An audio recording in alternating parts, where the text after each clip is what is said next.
Being powerful is a bit like being ladylike. So if you have to say you are, you probably ain't. So I think I like America most of all on the days when people are not going around shouting USA, USA, we're number one, we're the greatest. I prefer the days when they don't do that, when they're probably most to be admired. What is it that makes us boast about our greatness and belittle others? What is it that keeps us from ascending beyond the immediate? I cannot help but wonder what Hitchens would say today. It is a thought that somewhat haunts me as I stumble through communicating a similar belief of many before me, that we are brothers and sisters of the human race, with core values shared among us, which are hidden in the labels and divisions we create. And if you understand freedom, it's based on tolerance and nonviolence. So if it's tolerance, it should be bringing all kinds of people together, and that's following our Constitution. We shouldn't be fighting among ourselves, because we shouldn't be fighting in Washington. If we all take the same oath of office, where does the fight come from? Somebody is messing up somewhere. Libertarians proclaim reducing government interference because all Americans should be free to live their lives and pursue their interests as they see fit, as long as they do no harm to another. That peaceful, honest people should decide for themselves how to live their lives without fear of criminal penalties, and that the government's responsibility, if any, should be protecting its citizens from force and fraud. The ruling class has always taught and trained you to believe it to be your patriotic duty to go to war and to have yourself slaughtered at their command. The socialist soapbox calls for a classless society with communal ownership and perspective that is driven to enhance freedom, justice, and solidarity towards a goal of peace. Peace, of course, includes police abolishment, which I must say is highly unlikely to ever be a reality, but it is the only ethical goal. Right? Forget about effectiveness or not effectiveness. You don't get to confiscate my money just because you and your friends vote to take it. The deliberate pragmatism of conservative thought espouses the value of moral order and building off the best of the past with long-term goals that are achieved mainly through community and family with an ideally restrained and fiscally prudent government. People are born to be free, and that their basic instinct is the desire to free themselves from coercion, authority, and oppression. The ideal liberal is said to believe in that natural goodness of human beings and the intrinsic value of individual liberty, that to have an honorable society, we must have moral equality across sex, race, birth origin, religion, gender, class, wealth, etc., which is achieved through nonviolent modifications of institutions. With certain inalienable rights, that among these are life, liberty, and the pursuit of happiness.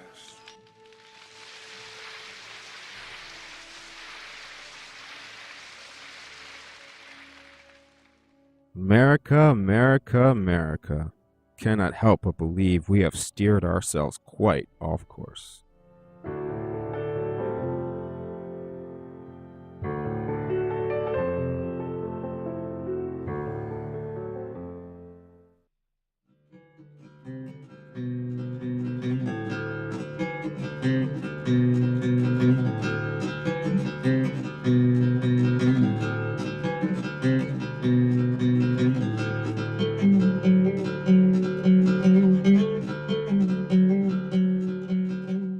We are now reading Chapter 5 of Crimes and Punishments, Consequences of Foregoing Principles.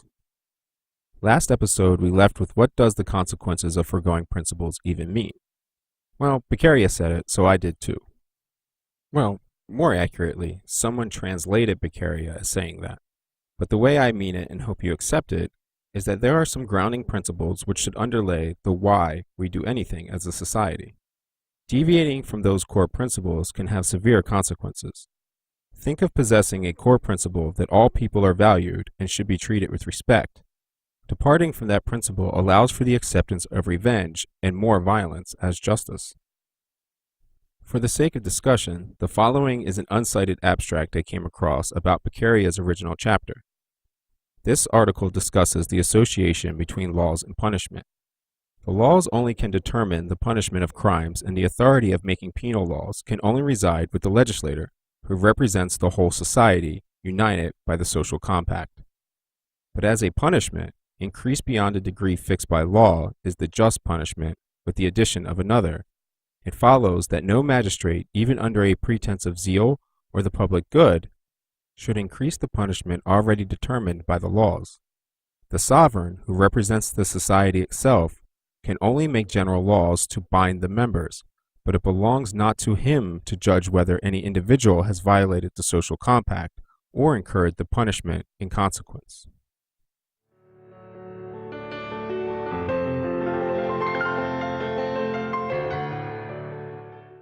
In my journeys, I have found it very difficult to have discussions with the self-labeled progressives, liberals, conservatives, Democrats, Republicans, socialists, and more. But it should be acknowledged not so with the libertarians. This group seems to grasp the consequence of foregoing principles more than any of the other groups I have encountered, and I believe that is why they have engaged in dialogue with me more honestly than most others. Standouts have been the Lions of Liberty group, and you can find them at lionsofliberty.com. I have at least 3 discussions with them on their network with Editor-in-Chief Mark Clare and veteran of the group John Odermatt. The other libertarian who I need to recognize is Dave Smith. You can find him over at comicdavesmith.com. Dave and I had at least 2 conversations on his network. I have found these individuals to be interested in the truth and finding solutions to improve society. There are things where I disagree with them, probably most things, but that is okay. And my ultimate belief is that there are plenty of rational responses to any problem. If your solution is rational, then we just have a difference of opinion. I even extend this to irrational solutions sometimes. If you are a Christian and you truly try to live like Jesus, I cannot see how we can have a problem. But you got there quite irrationally. Right after we go over a little bit more about what crimes and punishments in the 21st century are, we will get to the consequences of foregoing principles.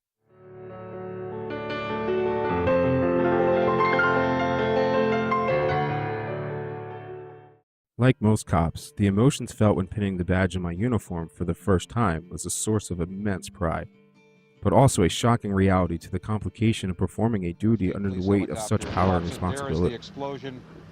The callousness of veterans cops and the braggadocious masculinity of the streets are immature expressions of the generations of trauma enacted on our brothers and sisters from a system oppressing us all.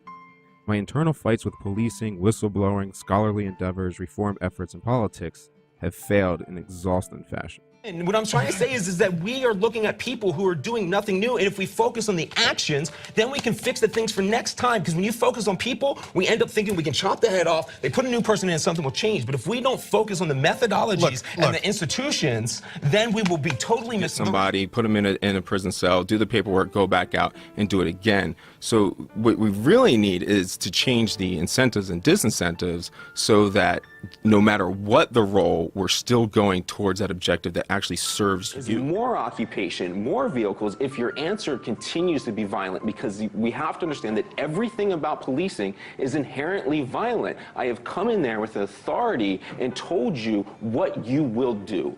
I believe one of the reasons behind my struggles is that I had not laid out a consistent and intertwined philosophy of what in the hell I was trying to say. For the philosophical foundations of crime and punishment to be ushered into the 21st century, a reimagination of our institutions is necessary. Building off the famous works of Cesar Beccaria, I construct those pathways to the Enlightenment period of justice. Free will, sanctuary cities, gun control, eyewitness testimony, incarceration, and more must all work together for a prosperous society. Learning these lessons has been a brutal journey for me, and is unlikely to be an easy one for you, but it is one that we owe to the future, to make a safer world for our children to enjoy life, liberty, and the pursuit of happiness. Crimes and Punishments in the 21st Century by yours truly, Michael Wood, is most conveniently ordered from the evil empire Amazon, because we are in that 21st century after all. For the enhanced and expanded audiobook, check out Audible. In the meantime, the philosophical half of Crime and Punishments, all 40-some chapters and then some, is being presented as a free podcast from iMember Media at imembermedia.com and will be available on all major platforms and direct from the publisher. Pause the video or see the links in the notes and prepare for the challenge and adventure of self-critical thought.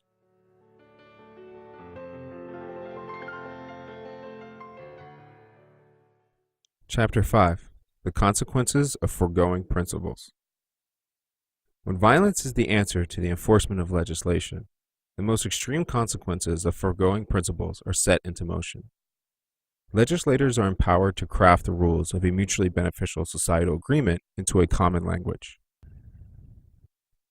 The violation of this compact by any participant, government included, is an introduction to anarchy. Rules which are enforced through violence are a violation of the societal compact as much as any act of violence is against the community. The issuance of law is insufficient justification to enact the force of the state under comply or die conditions. In addition to a dedicated reluctance to use violence, there are universal principles which must exist for organized humanity. 1. There is no reason to be confined to any physically or socially constructed borders. Society is the whole of the people, and that community is defined by the total of those under the social bonds. 2. No magistrate, judge, or authority may exceed or rule beyond the agreements outlined in the legislated law. When the judgment of reparations is left to the biases, prejudices, biological influences, and such of the individual, equality is impossible. 3. The laws regulating the societal bond shall not be hastily written and changed by the highest number, for the mob cannot rule, and popularity contests are ripe for corruption. The bond of society is principled in mutual benefit. What is good for the weakest among us is representative of a sustainable societal bond, and a robust societal bond is good for everyone in the community. 4. If every individual be bound to society, society is equally bound to him, by a contract which, from its nature, equally binds both parties. In the courtroom of adjudication, the temptation to make a spectacle of the proceeding must be avoided.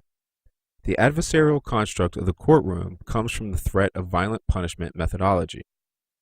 A violation of the social contract was thought to require punishment, and thus the society stood to accuse someone.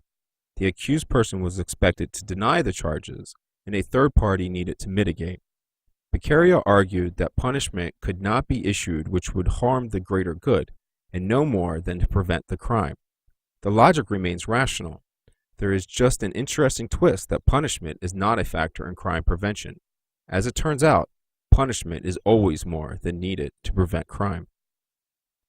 In an adversarial court, a representative of the state, with all the massive power that comes with it, is pitted against one community member to prove their guilt. Under such circumstances, the mission of the state is to criminalize its own members. The court must be a quest for truth and constructed of a jury of peers on a fact-finding mission. Half of the jury is to consist of peers from the dominant social constructs the accused sees themselves in.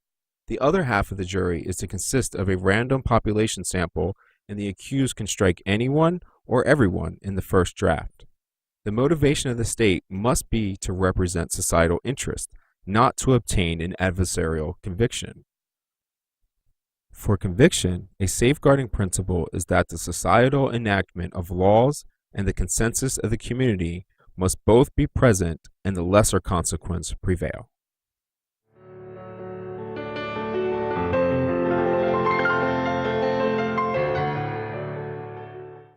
Tune in to the next episode as we explore the interpretation of laws. In America, we have come to broadly accept that the law is interpreted through authority figures, generally judges. Speaking of dangerous things to accept as conventional wisdom, I believe allowing the interpretation of the laws is extremely dangerous.